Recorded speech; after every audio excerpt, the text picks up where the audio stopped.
Coming up on Mountain News this morning, the SOAR Summit concluded on a high note yesterday as it focused on re-entering the workforce as a part of recovery from addiction.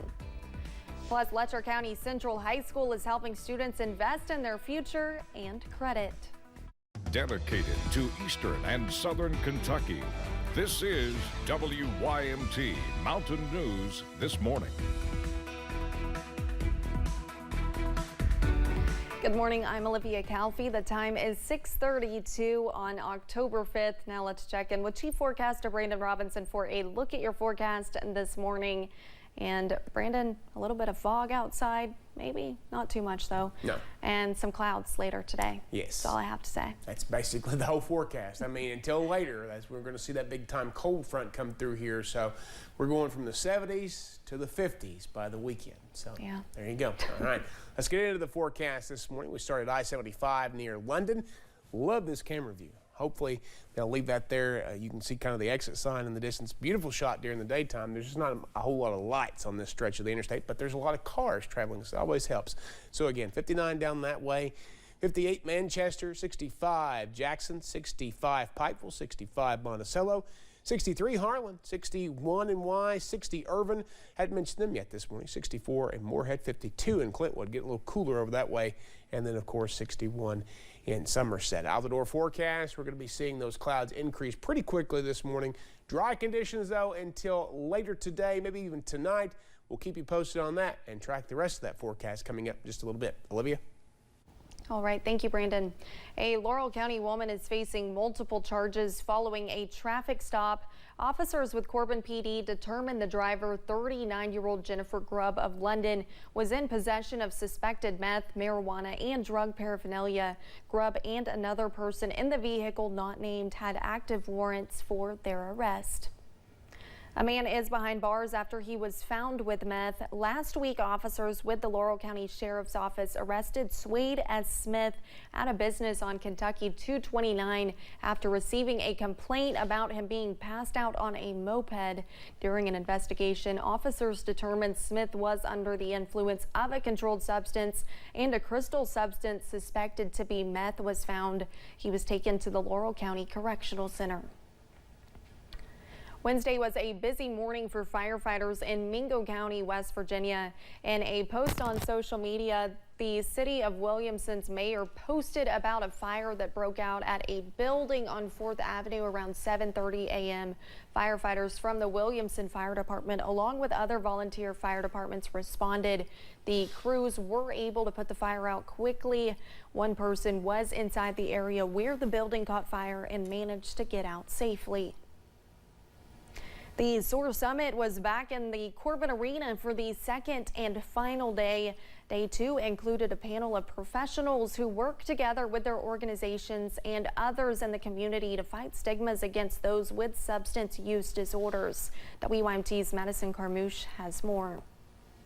Collaboration is key in bettering the region. We're achieving more every year in the mountains, so continue to plan your work and work your plan, because Eastern Kentucky has the competitive spirit to help us soar into a brighter future. The SOAR Summit gathered a group of panelists to have an open conversation about workforce reentry for those in recovery. One of the aspects that's very important that we are aiming for is for people that are on treatment to achieve recovery. What does that mean? It means not just stopping taking that sort of slavery from drugs, but importantly, reinserting themselves into society. Workforce Recovery Program Manager Brandy Hahn says with changes in the job market, now is the time for second chance employment. I think it's important for us to realize that we all have to come together. This is an epidemic. We say a lot of times this is a workforce crisis wrapped up in a healthcare crisis. Although recovery professionals work hard to erase stigmas that surround substance use disorders, people still need to have compassion. Understanding that, things like jobs are critically important for recovery. So I'm just really impressed by the community efforts that go on here in Eastern Kentucky. The people of Eastern Kentucky have been hit hard by the effects of substance use disorders, but have fought even harder to better the community. We're making progress. We cut overdoses again last year in Kentucky. We were winning before the pandemic, and we're going to win in this issue again. Good to hear. In Corbin, Madison Carmouche, WYMT Mountain News. While SOAR was founded 10 years ago, they will be celebrating 10 years of serving the region next year. It was recently announced that Agriculture Commissioner and former candidate for governor Ryan Quarles was selected as the new president of the Kentucky Community and Technical College System.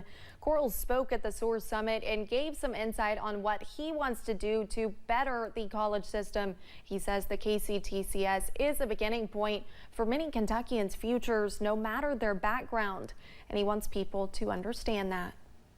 I want to really focus on workforce development solutions. Kentucky, we got a lot of jobs, but we need more Kentuckians entering into this new economy that we have in our state. And so I think our community technical colleges are already doing a fantastic job. We want to make sure that we strengthen our relationships with business owners and employers to make sure that the programs that we offer are aligning with what Kentucky employers need as well. For the next 3 months, Quarles will work as both the president of KCTCS and the Agriculture Commissioner of Kentucky. In Frankfort, there are a lot of behind-the-scenes action ahead of the 2024 legislative session. House and Senate leaders are already discussing a 2-year state budget when nearly $30 billion will be allocated. One early decision may be what to do about the state income tax. It was lowered this year, but the state budget director says revenue missed a target for another reduction. It is still a high priority for Republicans to phase out the state income tax. The Kentucky Transportation Cabinet has announced lane closings on I-75 in Whitley County today and Friday. KYTC leaders say road work will be happening on the shoulder of the southbound lanes just north of the Tennessee state line.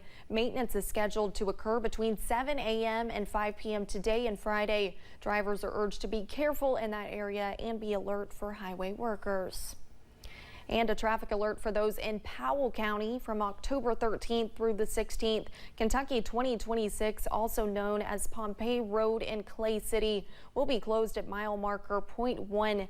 Officials with KYTC say the road is being closed due to a drain pipe being replaced. The road will be closed between Kentucky 11, Kentucky 15, and Fife Lick Road with barricades posted.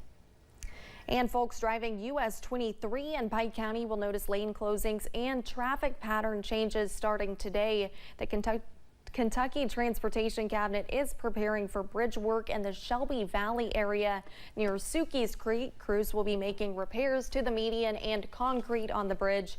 This morning starting at 9, the left-bound lane of 23 will be closed. Letcher County School is partnering with a bank in Whitesburg to run a student credit union. The student bank is at the Letcher County Schools Area Technology Center. They partnered with Members Choice Credit Union, but students also get the opportunity to work at the bank. S.J. Brennan with Letcher County Schools says students can make deposits at 2 locations. You can come to our student credit union here at school. We're open Mondays and Fridays during first period, and you can make your deposit. If it's not during school hours, you can make your deposit at the local branch here in Whitesburg. Brennan also says students can keep their account open as long as they want to, even past graduation. Administrators are also hoping students become more financially savvy by doing this. And as we mentioned earlier, the Powerball jackpot is now more than $1.4 billion. Across the country, many are taking a chance and hoping to win big. Lottery officials say on average around $200,000 worth of tickets are sold per day when jackpots are at a normal rate. But for this jackpot, they expect it to go above $1 million. Because when we have high Powerball jackpots, we generate sales, and all of our revenues from those sales go to fund college scholarships and grants. The next drawing is set for this Saturday.